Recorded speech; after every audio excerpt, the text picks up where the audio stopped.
Hello, everybody. Good afternoon.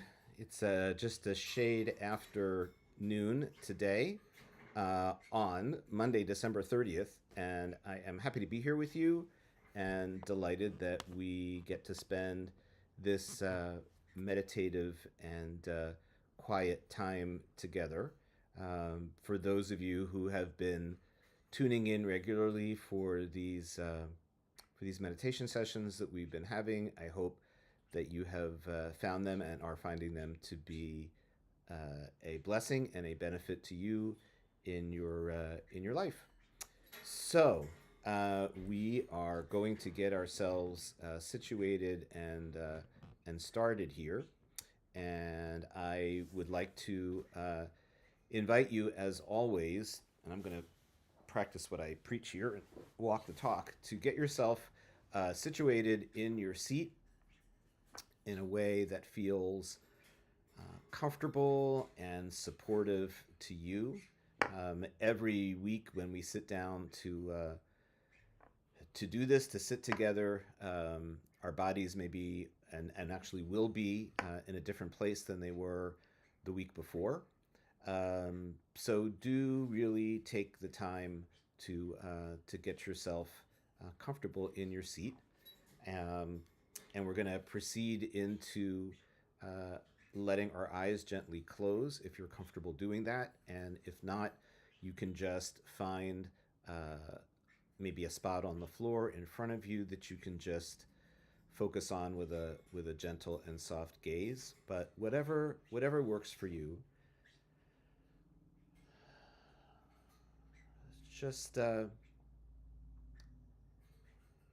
let your eyes be soft and relaxed, whether they are open or closed.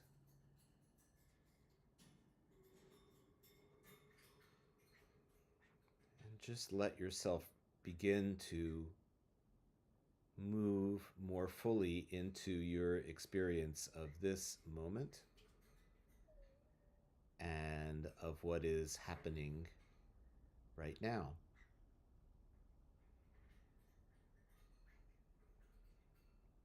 Feeling the weight of your body on the chair or the cushion where you're sitting.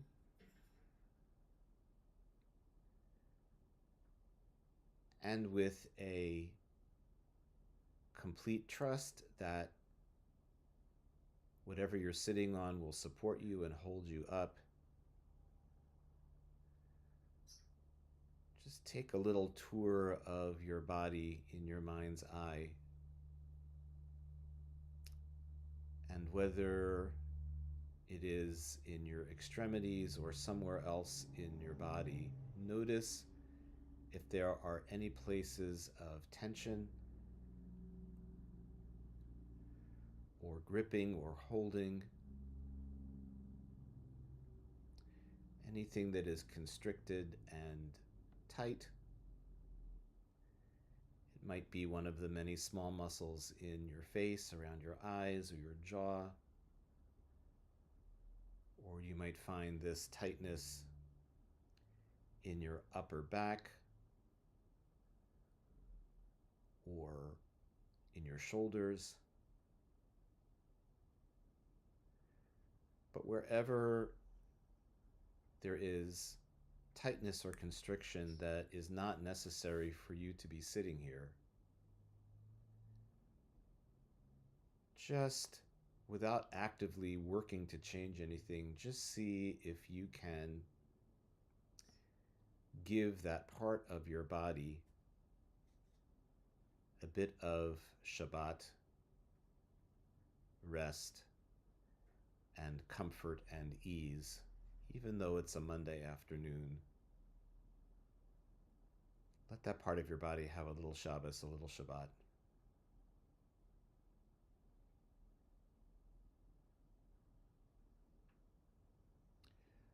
Although it may sound a little funny or even a little silly, you can even silently say to yourself, okay, hands or arms or feet,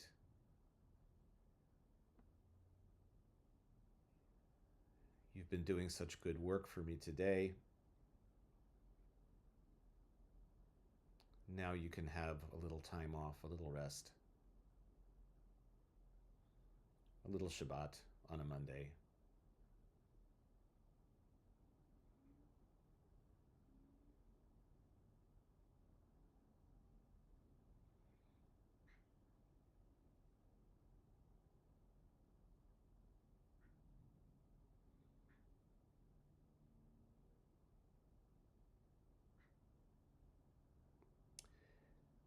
And as your body begins to settle into even a slightly more receptive and open and expansive place,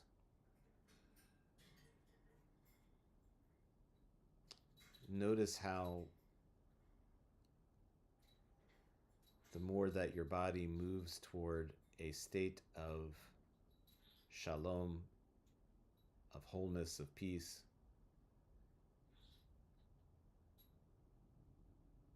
the more that you begin even slightly to feel more connected to those sensations and experiences in your body.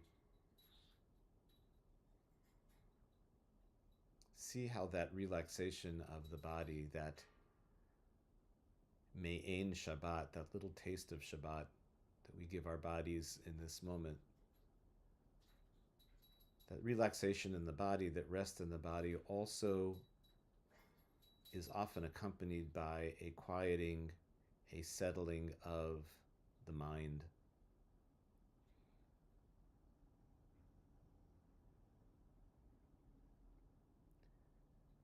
That the thoughts that often rush around, ping-ponging back and forth,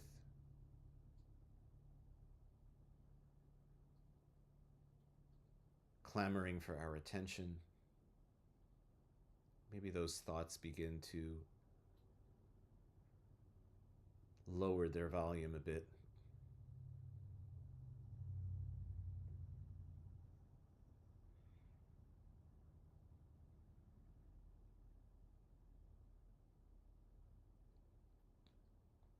There is a very striking interpretation from the Hasidic vein of Torah commentary. It's a comment on a verse from a Torah portion in Leviticus called Kedoshim. We read it every spring, in the springtime. And we also, in Reformed congregations, read Kedoshim in the afternoon on Yom Kippur. Kedoshim has a line in it that says, Al tifnu el ha'elilim. Do not turn to other gods. Do not turn to that which is misleading, that which is untrue. And one Hasidic commentator says that Al tifnu el ha'elilim, don't turn to these other deities, as it were, really means Al tifnu el machshavot libecha. Do not turn to the thoughts of your mind and your heart, because those thoughts are just that. They're thoughts. They're stories. They have no actual substance.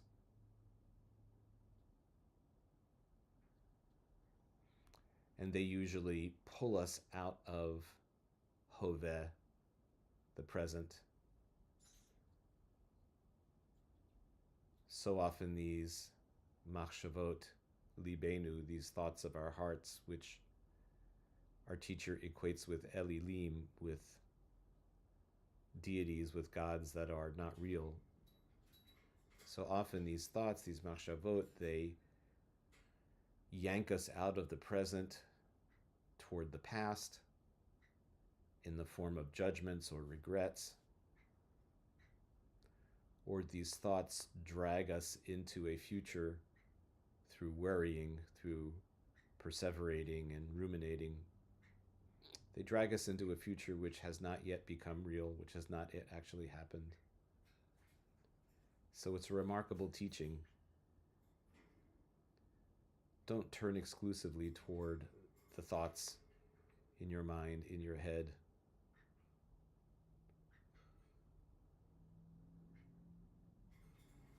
But give yourself the opportunity to be aligned with the truth of your lived experience in this moment.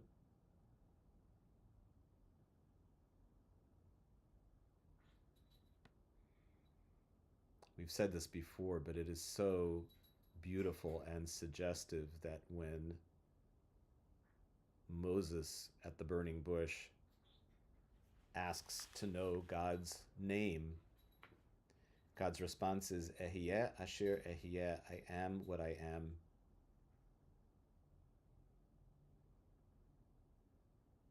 Might the Torah be trying to teach us that we draw closer to, are more cognizant of divinity, God, the greater realities of the universe, whatever name you choose to give. We are closer, we are more connected when we let things be what they are, as God says, I am what I am.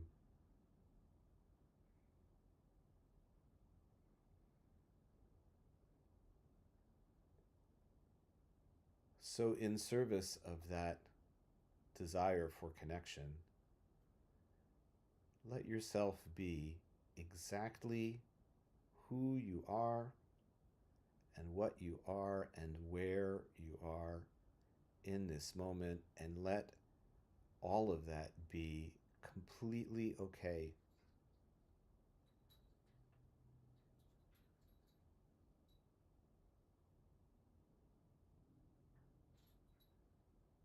No need to change anything, to go anywhere, just to be here in this moment.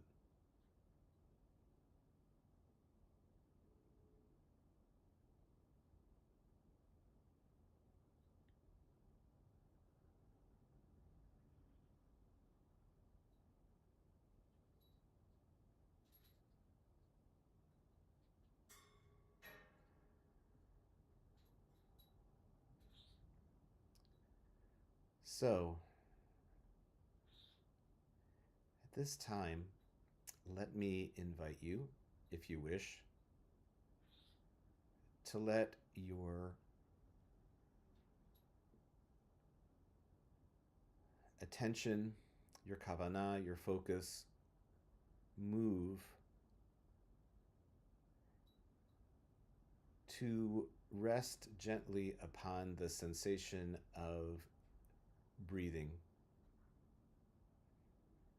Wherever those sensations of breathing are most apparent, most accessible to you, it might be the sensation of coolness as you breathe in air from the outside,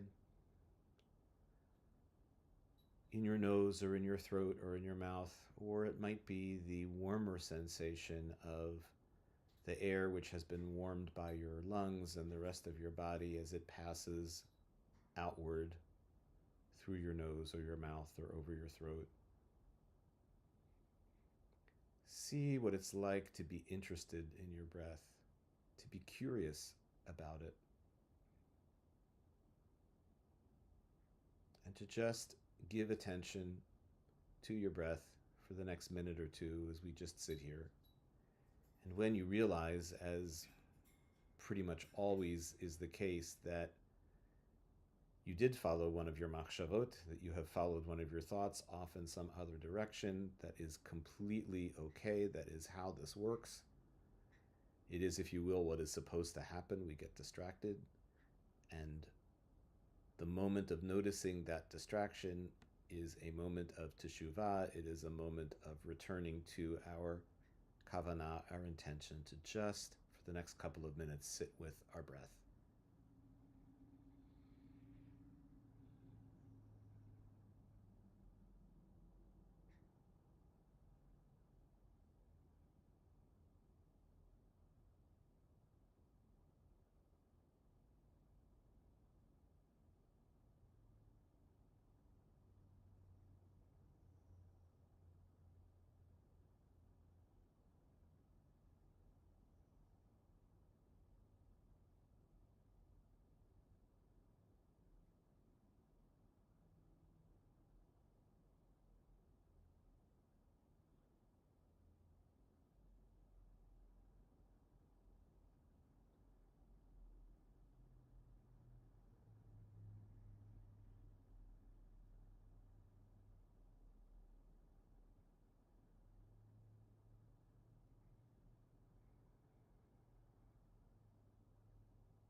Okay. We're going to sing a little bit as we transition into another part of our brief time together today. Um, this melody has been stuck in my head, so I thought it might be nice to share it this morning. These are words from the Shabbat prayers. They are V'taher libenu le'ovdecha be'emet. V'taher libenu le'ovdecha be'emet, which means purify our hearts to truly serve you. And we'll sing this through a few times. Melody is not so hard to pick up. It goes like this. V'taher libenu le'ovdecha le'ovdecha le'ovdecha le'ovdecha be'emet. V'taher libenu le'ovdecha le'ovdecha le'ovdecha le'ovdecha be'emet. V'taher libenu le'ovdecha le'ovdecha le'ovdecha le'ovdecha be'emet. V'taher libenu le'ovdecha le'ovdecha le'ovdecha le'ovdecha be'emet. One more time.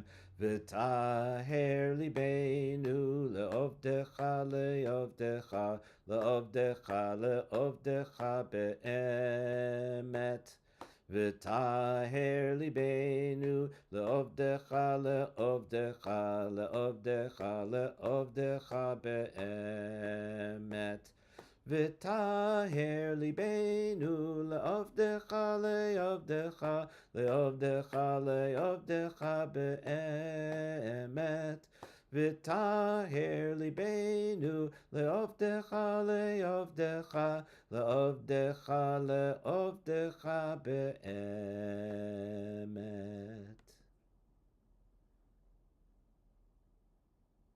Okay. please do not rush at all.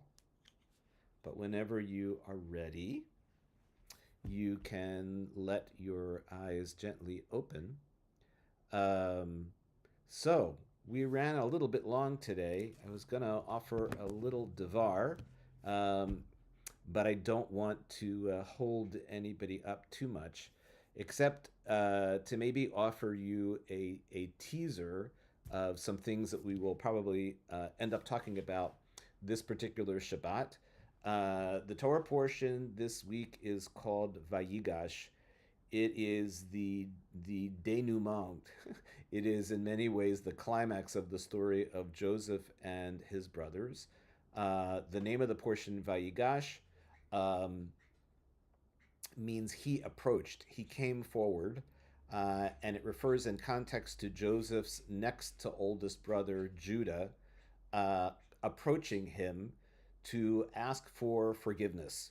And that's all I'm going to say about that for now, except to tell you that somewhere in a box with file folders from my days in rabbinical school, in them from classes, I have a page about this particular Torah portion. It was in a class on giving sermons and interpreting the Torah portion. And our teacher who taught us must have said to us that this portion contains the most preachable theme in all of Torah. And somewhere I have a piece of paper that says the most preachable theme in all of Torah written across the top of it. So if you want to know what that theme is, show up, come around Friday night or Shabbat morning, and we'll talk about it. All right, everybody. Wonderful to have you here. Have a beautiful day and a good, safe, healthy week. And looking forward to seeing you throughout Shabbat and also next Monday. Take care. Bye-bye.